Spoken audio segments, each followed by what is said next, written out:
Hello everyone and welcome to my channel. My name is Leo and we will do a little efficient GM prep session today. So we're still in the same campaign. It's a Simbaroom campaign. It's a game that I love, that I have, for those who don't know it, it's let's say it's pretty epic in its scope, but it's a bit darker than a traditional D20 fare. It's published by the Swedish publisher Free League, and it's set in a pretty dark and grim world, but full of mystery and things to discover. And so the object of these videos that I'm doing about GM prep is that I am a very I'm an old GM. I've been doing this for quite a while, and I always use published adventures. A lot of experienced GMs out there make their own material. I tend to use published adventures and I adapt them. And the reason I do this is, first of all, I like to be able to use the work of other people that make great adventures. And the only thing that an adventure that's published can't do is tailor it to your group, to your specific needs and your style. But I find that less time consuming than writing from scratch. And I like reading other people's work. So that's what I'm doing for my Simbaroom campaign. And the object of these videos is to see how fast can I prepare quality sessions for my players. Because I have a busy life like many of us. We all have many things to do. And we want to play as often as possible, but I realized that I couldn't be prepping for 4 hours for one session of play that would last 4 hours, which was pretty typical of me before. That's just the math doesn't add up. If I do that, then we can rarely play. So I decided to change my approach, because there's a lot of very good prep tips online, and I don't know, I kept reading new games and new approaches, and I thought, okay, let's try to really focus on what's gameable material, things that will really help me GM these sessions, and let's scrap the rest. So I've done 2 sessions of prep for this campaign that are already on my channel that you can watch. I did those like literally almost live with you. I realized that wasn't good for you because it's much too long. So this format today will be a bit different. But basically I did approximately 2 hours of prep, and we had a bit more than 4 hour session out of this prep that I did a report for. And from that prep, I still have a lot that I can use for my next session. So I'm aiming for 1 hour of prep for 4 hours of play. So today I did a very small prep because I already have all that material that I already did before. So basically, the material in question was in part of it is in Word, if you want, in a document that I print. But I also use little notebooks like this because I find them super handy at the table, because they're small. You can fold them in 2 and then it's even smaller. Now I have another format that's a bit bigger that I'm using today. So this one, see, I did some notes there. So basically I just went to the coffee shop next door and I had a coffee. I sat down and I wrote a few pages here. That's my prep for today, and that's what I'll be talking about right now. So I took pictures of these pages so I can put them up and you can read them as I go. But the idea of this new format is to be quicker for you and hopefully as helpful. But instead of filming my whole prepping process, I just film the results and I talk about the results. So let's jump in and let's go to this setting here. So these are the notes that I was taking at the coffee shop. I took literally, I think, 15 minutes, maybe 20, but more like 15. I sat down, I wrote these. So next session is session 31.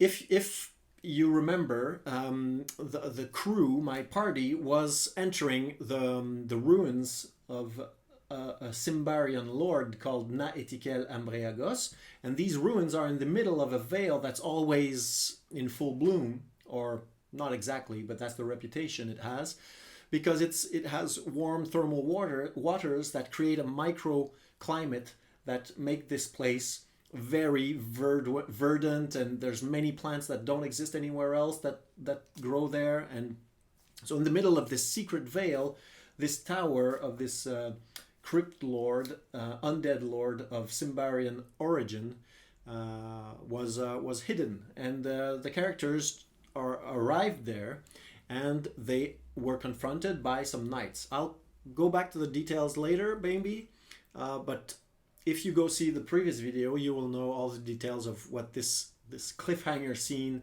that we had last session. So basically, the characters just went in the ruins, like openly, and the ruins were very silent and immobile because the crypt lord wants to lure the PCs in to make them his slaves with the slave room. So when they were in the courtyard and starting to explore, Wild, the player that plays the ogre, an ogre mage, wanted to start break link ritual, because he wants to use this ritual to free the slaves. They know that there is at least an Ordo Magica wizard called Tobilla that's there with her adepts or novices. They want to free her. That's their mission. And he was thinking of using this ritual to free her. And so he was starting his preparation, his idea being that once the ritual is almost complete, we just need to grab Tobilla, bring her, and conclude the ritual. I'm a bit lenient. I could say that no, you need the person there because you're doing the ritual for a specific spell. But they already did this ritual on undead, because before that they had encountered undead that also had the slave room, and that were in a great arena in the middle of the forest, a ruined arena, and they tried to free these undead from the commands of Na-Ethikel Ambreagos, and they succeeded. So I ruled that he knows how to make this ritual work to undo the enslavement room. So I let him go with that. But as soon as he started doing his ritual, the others were exploring the courtyard, and some Templars of Prios came out of the main tower. And they hailed them and said, "Who are you that are, treading on the Lord's lands?" and all that kind of stuff. Very formal. They came down the steps from the tower up to the group that was reunited to face them. And they tried to convince them to become, willingly, officers of Na-Ethikel's army, and to accept this enslavement willingly. And of course, the PCs refused, and so as scripted in the text of this adventure, the knights told them that they will have to die and become plain grunts in the armies, in the undead army of the Na-Ethikel Ambreagos. And they charged in, and that's where we finished last session. So here we have A Blooming Vale. Aaron Kalfas is the leader of these knights, and he is a Templar of Prios. He has a shock of blonde hair, a spotless armor, hollow cheeks and eyes. I want to bring in that they're not undead yet. They're still a living people. But this influence of this slave rune is really weighing on them. And I just added some information about this guy because I do not want this to devolve in only battle. Why? Well, first of all, the PCs might all die. Second of all, there's like, I don't know, 100 or 200. Oh, my cat he's calling for help. Come here, cat. Okay, he's all right. So basically, these undead, there's a reserve of undead people. It's either Simbarian people that were part of this tower and that were raised by Na-Ethikel, but there is also other explorers and witches and barbarians that were killed and raised as undead over the years. So there's like 100 if you take to this adventure in the book. The book being The Wrath of the Warden, of course. That's where you'll find this adventure landscape. So I wanted to add a bit more information about this guy, because to have interesting NPC interactions, you just need, of course, a physical description, really short. You need to have some kind of an attitude, cues for the attitude of this NPC. But most importantly, I think, because we're not all actors, and it's not all about acting this NPC. You can play NPCs without acting, and it can be memorable as well. And what you need is motivation. What does this NPC want? What is his view of the world? And of course you put something quick, always bullet points, always short, so you don't have to read a lot as you're GMing. This is just like a memo. It's just something to make you remind yourself of what you thought. So I wrote that he was en route to the Sun Temple on a pilgrimage of sorts to rid Davokar of the darkness. He needs to prove his worth. He's a scion of the Kalfas family. So I need to go check who the Kalfas family is. I'll check that later. So maybe 5 minutes more of prep for that. I'll just try to see if in the books there's some kind of inspiration on who these people are. Probably nothing, but who knows? Maybe I'll find a notable cousin or a kinsman that could be interesting too. So basically, this young knight heard about the new Sun Temple that was found in Davokar and wanted to prove his worth to his parents or to his uncle or whomever is his paternal figure. And so he went, like, really naively in the forest to reach the Sun Temple and to help the knights that are there cleanse Davokar of darkness, which is, bombastic and absolutely doomed to failure.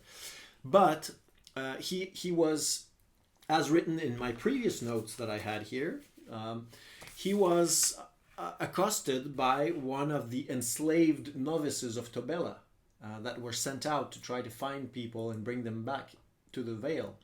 And of course they responded with bravery to the novice asked them for help, and my master is enslaved by this crypt lord, help me. And so they went and they were caught and enslaved themselves. So that's just a little quick page, because you'll see, I'll just go down to here, the events for the session 31.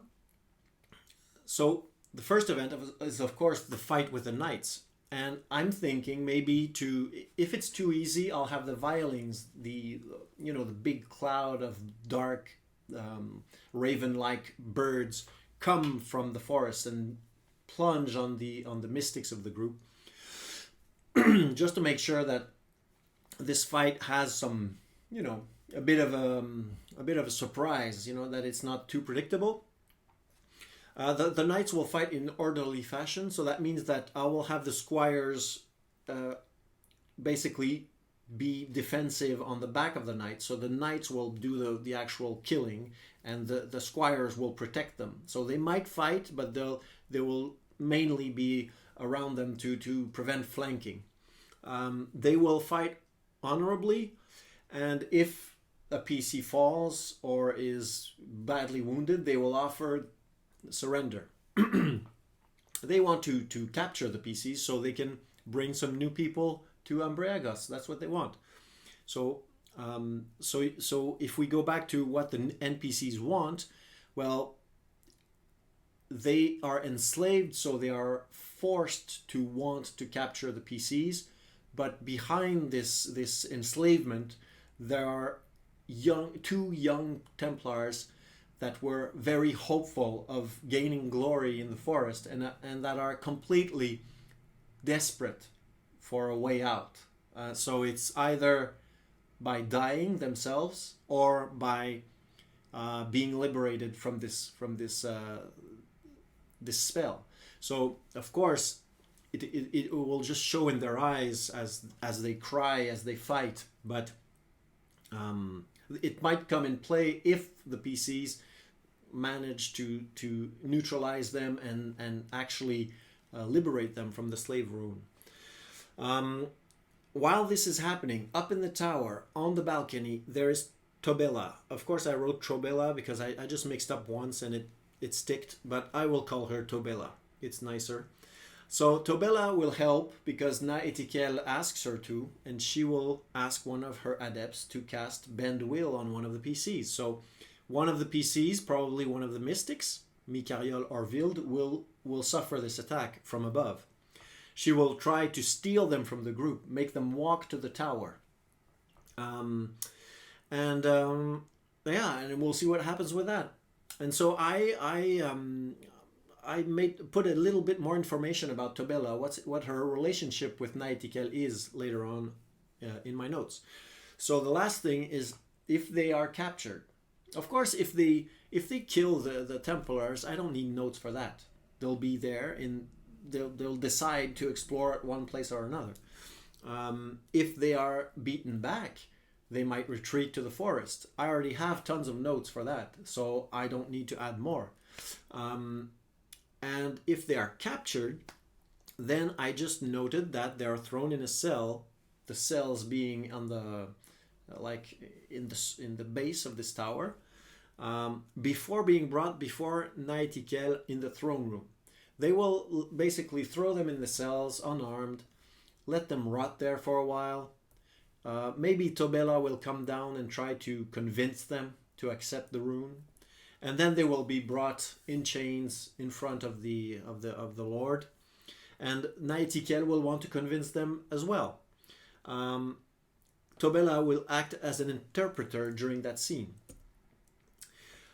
Why does he want them to be enslaved alive? That is the crux of this adventure landscape for my campaign.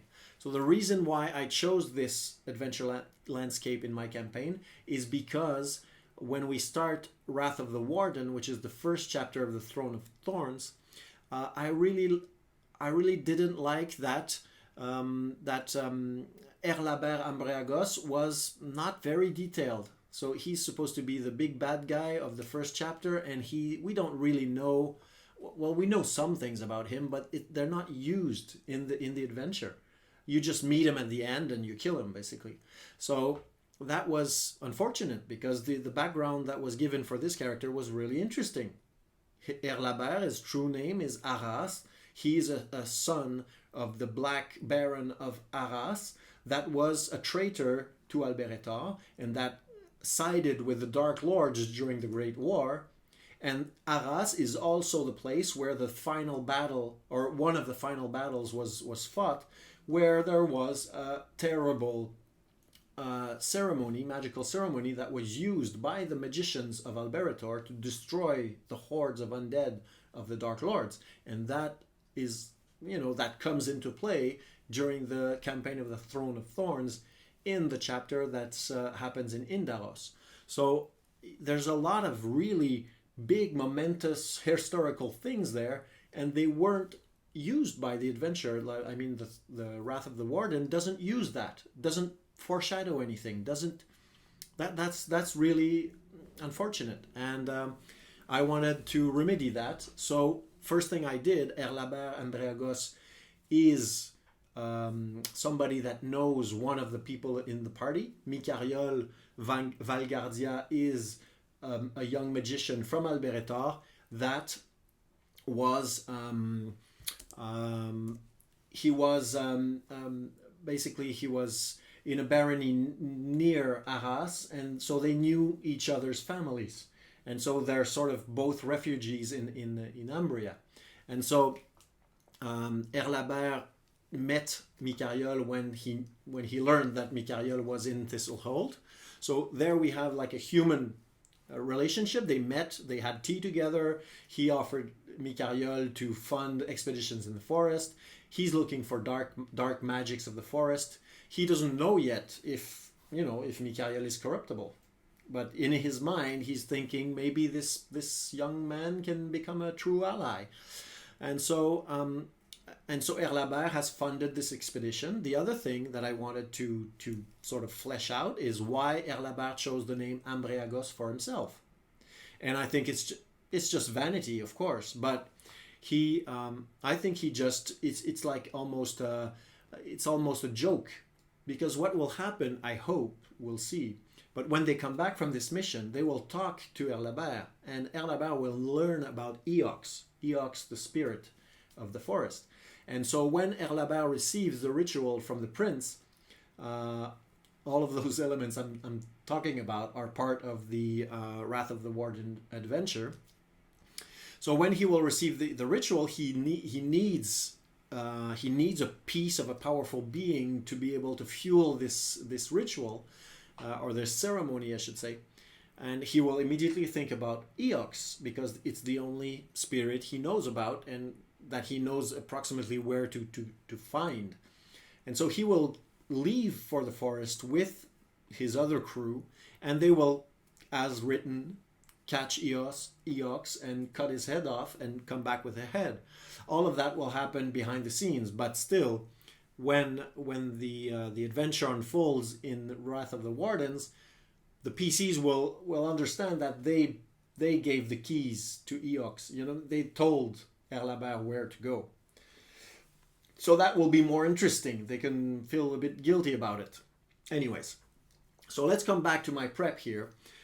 So if they are captured, or even if they are not captured, if they come up the tower and meet Na-Ethikel in his throne room, Na-Ethikel, of course, what is his motivation? He wants them captured. That's the most important part for him. He asks Tobela to do it for him, because she's the only one that speaks his old Simbarian dialect. She is like his right-hand woman. And of course, Na-Ethikel wants knowledge from the PCs. Na-Ethikel is he's very sad that his realm has been destroyed, and he wants to make Simbar big, great again. he's like a Trumpian figure, and so he wants to learn what the new world is about, who are the opponents that he will have to face and submit, and that's why he will want to talk with the PCs. And one of the PCs, actually the master of Vild being the ogre magician, his master speaks Simbarian, so they can, through the use of a magic circle, communicate with his master that is in Thistlehold. So he will want to do that, Na-Ethikel, for sure. So they have some leverage over him. And when they talk to him, they could learn a few things if they do good persuasive roles, if they ask the right questions. They might learn things. They might learn that Na-Ethikel is bitter, because he believes that the Theurgs, the ones that are like sorcerers and priests at the same time, that were the priestly class of the Simbaric Empire, they failed the empire, because the Theurgs were also Morphantics a lot of the time, and they were trying to exalt the human body and to make the princes of Simbar like half demon, half human, and make them immortal and all that good stuff. And ultimately they failed, because when the elves arrived, the Theurgs were unable to stop the elves, to stop the destruction of the empire by the elves. And so he's really bitter, because he believed them, and he was very disappointed by this Theurg, because the Theurg didn't help him face the elves. The Theurg was a failure himself, and so he can learn that. He can learn that the elves, according to Na-Ethikel, are savage killers with no respect for sentient life, because they are friendlier to plants and birds and animals than to sentient beings. They have absolutely no qualms at destroying people, by the thousands.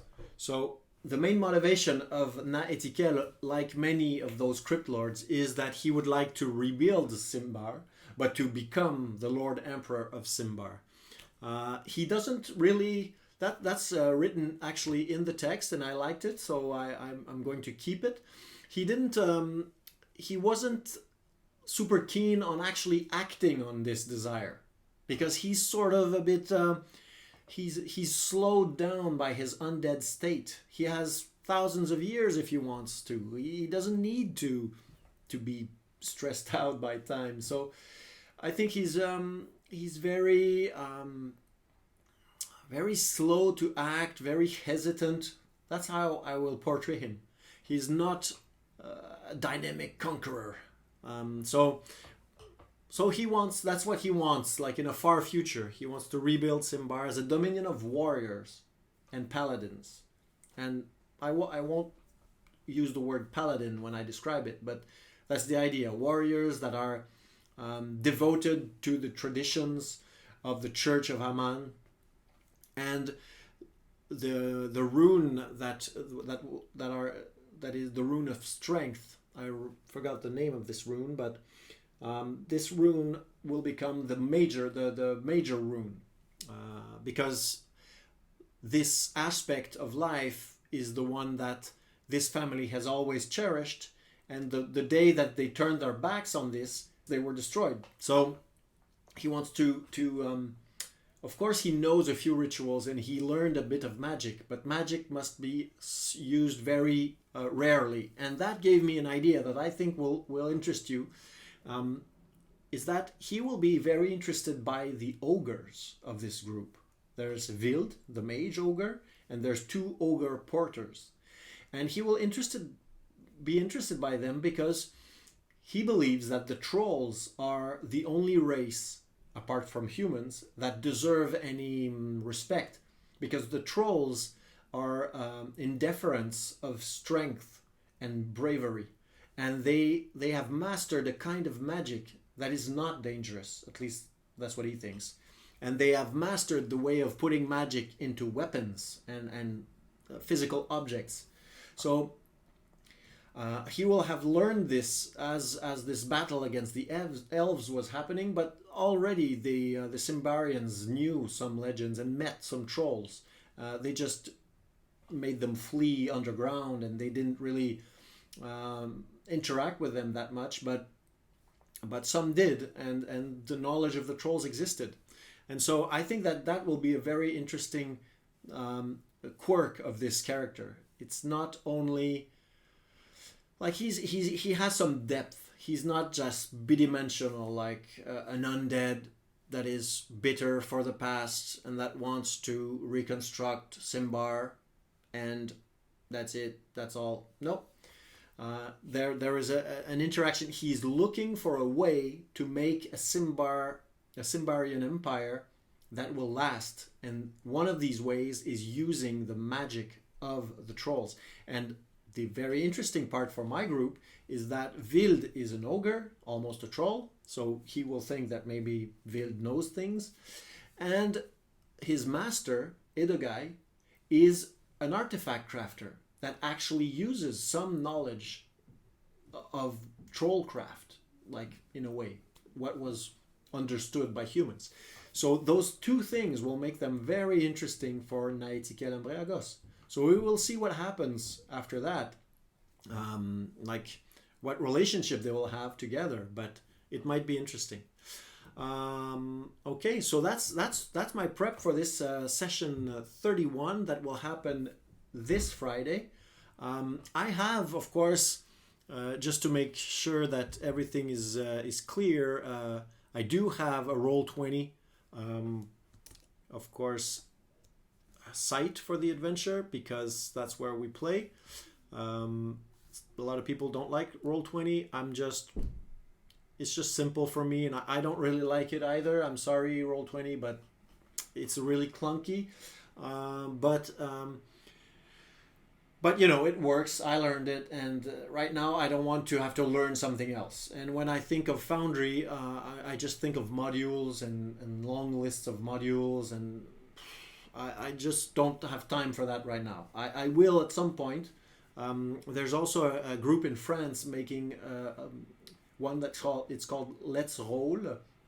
Let's Roll. It seems really good, really nice. I'm just waiting for the possibility to try it. Right now, it's the backers that are trying it. They haven't opened it for the general public yet. Maybe they have and I didn't notice. If you know anything about that, you can write it in the comment. That would be nice. So this is what I have. I have this map here on Roll20. I have a few songs there. I put some tokens that are on the GM level. And I have, what did I do? Yeah, I have Davokar here. So that's just a mood board with a few pictures. A few little squiggly maps that I do. I'm a squiggler. I like squiggly maps. The reason I do that is because I want the action to stay in our heads. I don't want our attention to be focused on the map that much. It's just for geometrical positioning. And if I go back to this one.